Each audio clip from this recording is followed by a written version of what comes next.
याद रखिए, आने वाली पीढ़ी जब भी नैतिकता की कसम खाएगी तो इसी चुनाव आयोग और मौजूदा चुनाव आयुक्त की खानी पड़ेगी। कितनी नैतिकता है ना भाई।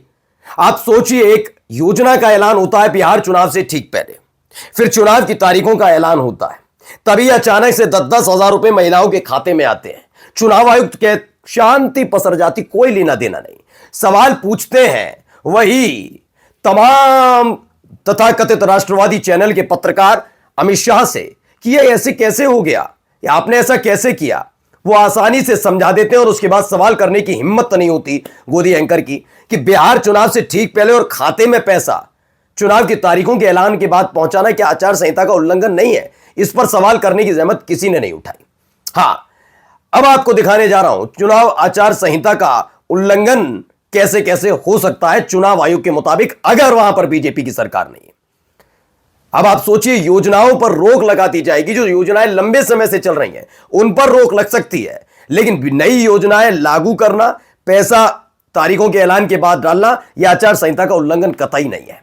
और फिर कहते हैं कि कहा जाए election commission BJP election commission, तो बुरा मान जाते हैं सब। यही नहीं, आपको आज यह भी दिखाने जा रहा हूं प्रधानमंत्री नरेंद्र मोदी साहब की रैली में भीड़ इकट्ठा करने के लिए क्या क्या प्रयास किए जाते हैं। यही नहीं, आपको यह भी दिखाऊंगा मौजूदा वित्त मंत्री निर्मला सीतारमण के पति ने पोल खोल दी बीजेपी की फिर से कि सीटें कितनी आनी थी और सरकार किसकी बननी थी। खेला कर रहे हैं सारे के सारे, यानी अपनी ही पत्नी, उनकी जो पत्नी है जो सरकार में शामिल है, उनको लेकर ही क्या बयान दे दिया, सुनिएगा। और क्या क्या खबरें निकलकर सामने आई हैं वो भी देखिए, कैसे अखिलेश यादव ने एक पत्रकार की बैंड बजाती। नमस्कार, मैं हूं प्रज्वल गौतम और आप देख रहे हैं the live TV. The live TV, सच सबसे आगे। सबसे पहले शुरुआत इस मौजूदा खबर से, बहुत शानदार खबर है, इससे बेहतर खबर हो ही नहीं सकती इस दौर में। Now silent on Bihar, Bihar पर शांति। Election commission had halted 2 welfare schemes in Tamil Nadu during poles.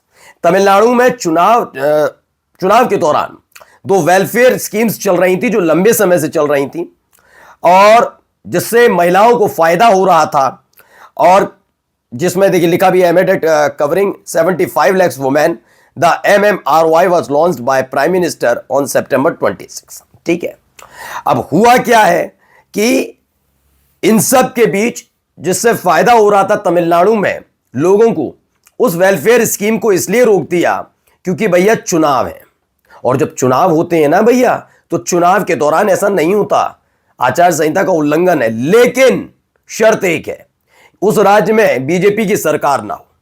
BJP की सरकार है तो आप जिस दिन वोटिंग हो रही है उसी दिन डाल दो पैसे, उससे एक दिन पहले डाल दो पैसे, कभी भी डाल दो पैसे, मतलब आचार संहिता का तो कोई मतलब ही नहीं होता। धड़ल्ले से उसकी धज्जियां उड़ा दो, जूतों तल्ले कुचल कर रख दो, आचार संहिता का मतलब नहीं है बीजेपी शासित राज्य में। वहां है जहां बीजेपी की सरकार नहीं है, सारे नीति नियम और हो सकता है तगड़े नियम लागू हो जाए।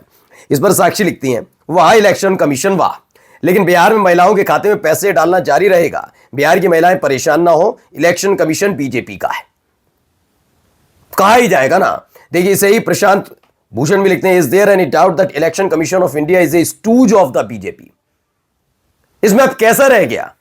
मैंने कहा ना, आने वाली पीढ़ी याद रखेगी इस चुनाव आयुक्त को, ज्ञानेश कुमार को खास तौर पर। किसी भी हमारा देश जो है ना, विश्व का सबसे बड़ा लोकतांत्रिक देश है, लेकिन जैसे हालात बनाए जा रहे हैं उस हालात में लगता है कि लोकतांत्रिक देश हुआ करता था ना हो जाए।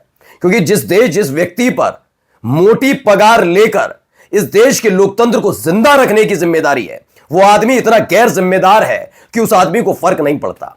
मोटी रकम चाहिए हर महीने, झट्टे से गिर जाए अकाउंट में कि तनख्वाह आ गई मोटी वाली, आलीशान गाड़ी भी चाहिए, बंगला भी चाहिए, सम्मान भी चाहिए, लेकिन काम नहीं करेंगे। काम साहिब का बजाएंगे ना, साहिब के लिए काम सारा। आइए अगली खबर देखिए। यहां पर सवाल, अब पहले तो बहुत लोग सवाल पूछ रहे थे, तमाम चीजें उन्होंने सवाल पूछा, भगा दिया। अब एक नया तरीका अख्तियार किया है बीजेपी के नेताओं ने। उन्होंने समझ लिया है कि सवाल का जवाब देने की तो हिम्मत है नहीं, तो कुटाई करो सबकी, जो सवाल पूछे कूट दो। जी हां, आज देख लीजिए, मैं नहीं कह रहा हूं, जरा देखिए क्या हो रहा है, जरा सुन लीजिए। लेकिन मैं ही इसको बनाने में सफल हूँ। सर आप तो 2005 से हैं।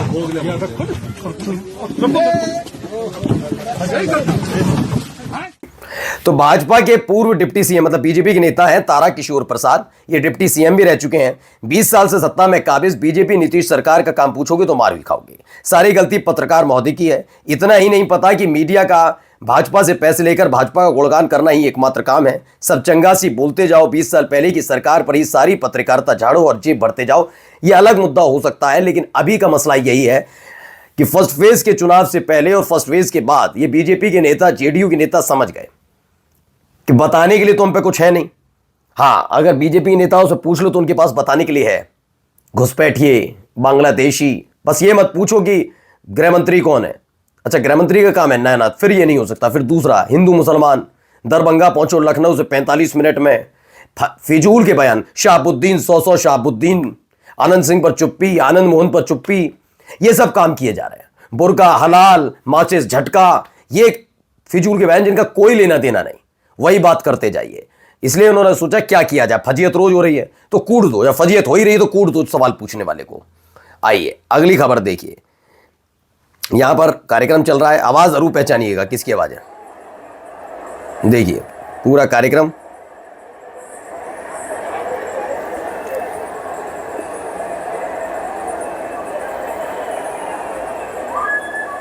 देखते जाइए। बच्चे पहुंचे हुए हैं।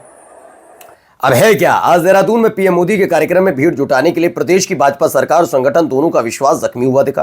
तभी तो रजत जयंती समारोह के पंडाल को भरने के लिए सरकार ने संगठित तरीके से स्टूडेंट्स को बुलाया था, वो भी रविवार के दिन जब शिक्षण संस्थानों की छुट्टी होती है। रविवार को तो परीक्षा भी नहीं होती। शायद विश्व की सबसे बड़ी पार्टी होने का दम भरने वाली भाजपा और प्रदेश में 9 साल से चल रही भाजपा सरकार के काम करने के तौर तरीके बदल गए। ऐसा तब होता है जब संगठन का काम सरकार करने लगती है और कार्यकर्ता सुसुप्त अवस्था को प्राप्त होते हैं। उन्होंने बताया, प्रशांत भूषण द्वारा एक्स पर अपलोड चिट्ठी को फर्जी बताने वालों आज स्टूडेंट्स की इस भीड़ ने आईना दिखा दिया। और फिर वही होता है जो उस वीडियो के आखिर में हुआ। पीएम की बात भी खत्म नहीं हुआ और लोग खिसकने लगे। आपको दिखाया भी था वो चिट्ठी जिसमें लिखा था 50 मार्क्स ले लो, 50 नंबर चाहिए ना तो आ जाओ। आइए इसमें अब जरा अखिलेश यादव ने कैसा बैंड बजा दिया गोदी पत्रकार का सुनिए। तेलंगाना के सीएम कह रहे हैं कि कांग्रेस का मतलब मुसलमान, मुसलमान का मतलब कांग्रेस। तो यूपी में सर मुसलमानों की आबादी है और आप ये अल्पसंख्यक हित की बात कर रहे हैं। क्या समाजवादी पार्टी को भी माने कि मुसलमान मतलब एसपी, एसपी मतलब मुसलमान? अरे अपना चैनल का नाम तो बता दो। IBC 24 ये मैंने कभी सुना नहीं मैंने चैनल ही नहीं सुना। राज्यों को लेकर क्या लोग हंसी तो उड़ेगी उड़ेगी जब दिन रात चाकरी करोगे। चलिए यहाँ पर भी सुन लीजिए। मौजूदा वित्त मंत्री के पति कुछ सच्चाई बता रहे हैं, सुन लेनी चाहिए ना। इतने साल हमने वित्त मंत्री को सुना, प्याज नहीं खाती, ये नहीं खाती, महंगाई बढ़े क्या फर्क पड़ता है, डॉलर मजबूत, रुपया कमजोर नहीं हो रहा, डॉलर मजबूत हो रहा है, जैसी अनोखी जानकारी देने वाली हमारे देश के वित्त मंत्री उनके पति देव है। कुछ कहना सुनिए। Speculation is that the NDA BJP benefited by 79 seats. If that were not the case, the NDA BJP would have been 213. And India Alliance could have been, instead of 237, 316. ये कौन है? वित्त मंत्री हैं निर्मला सीतारमण, उनके पति हैं परकला प्रभाकर। वो कह रहे हैं लोकसभा चुनाव में भाजपा 79 सीट पर धांधली करके जीती है। समझ रहे हैं आप? 79 सीटें ऐसी हैं जिन पर धांधली की बीजेपी ने, कोई और नहीं, मौजूदा वित्त मंत्री के पति कह रहे हैं। वरना इंडिया गठबंधन को 316 सीटें मिलती, स्पष्ट किया। अब आइए जरा सुनिए, दर्द एक यहां पर भी है। क्या है दर्द? कुछ पदयात्री इतने होशियार हैं भी आगे निकल जात और पूरा चाट पकौड़ी को स्वागत खा जात। आज के पूरी पदयात्रा में हम कसम खा के कह सकते कि हमें दोना भी ढंग को मिलो। दोना और बोतलें ऐसे कुछ नहीं मिली जैसे बेलन चढ़ गई कोई।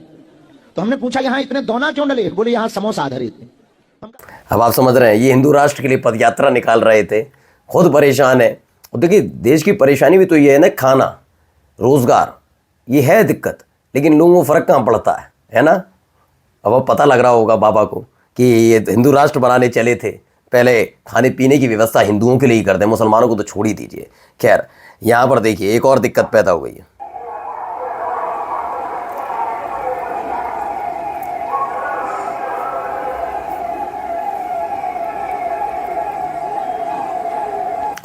तो बेंगलुरु एयरपोर्ट पर नमाज पढ़ने का वीडियो, बीजेपी हुई आग बबूला। वसीम अकरम त्यागी लिखते हैं ये बीजेपी आग बबूला, मगर क्यों?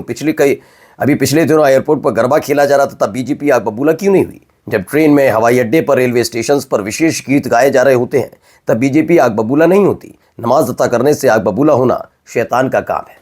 नमस्कार।